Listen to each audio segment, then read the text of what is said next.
Hello, this is Tony Heller from RealClimateScience.com.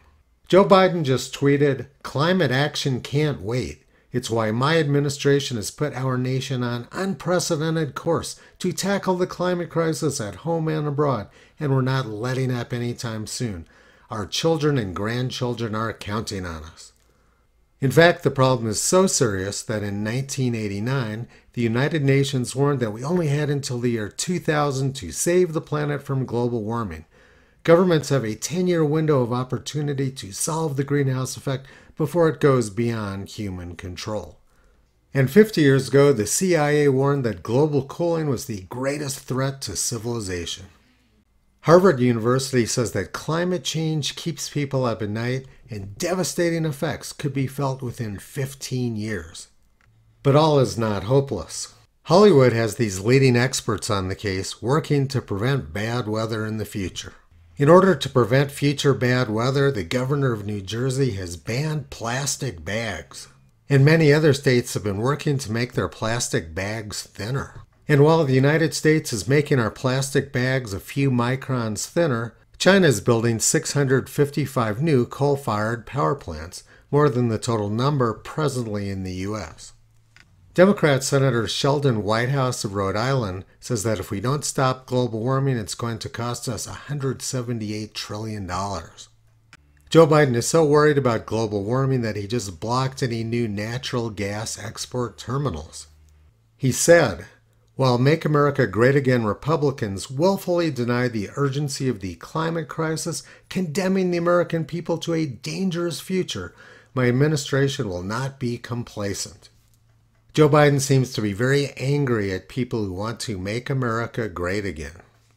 History shows that the growth of carbon dioxide in the atmosphere is completely unaffected by which party is in the White House. The rate of growth continued to accelerate under Clinton, Bush, Obama, Trump, and Biden.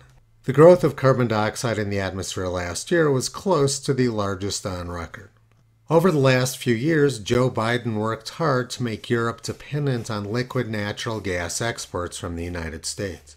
And by shutting down new liquid natural gas exports, Biden is pushing Europe towards purchasing their gas from Russia and Iran. Biden's actions hurt the United States, but they help Russia, Iran, Qatar, and Saudi Arabia. More than 3 decades of climate agreements from Western countries have had no impact on the rate of growth of carbon dioxide in the atmosphere. In fact, North America, Europe, Africa, South America, and Australia could all drop off the face of the earth, and carbon dioxide would continue to grow in the atmosphere because emissions are skyrocketing in Asia. Neither Biden nor any other Western leaders have the ability to stop the growth of carbon dioxide in the atmosphere because it's controlled by China and other Asian countries.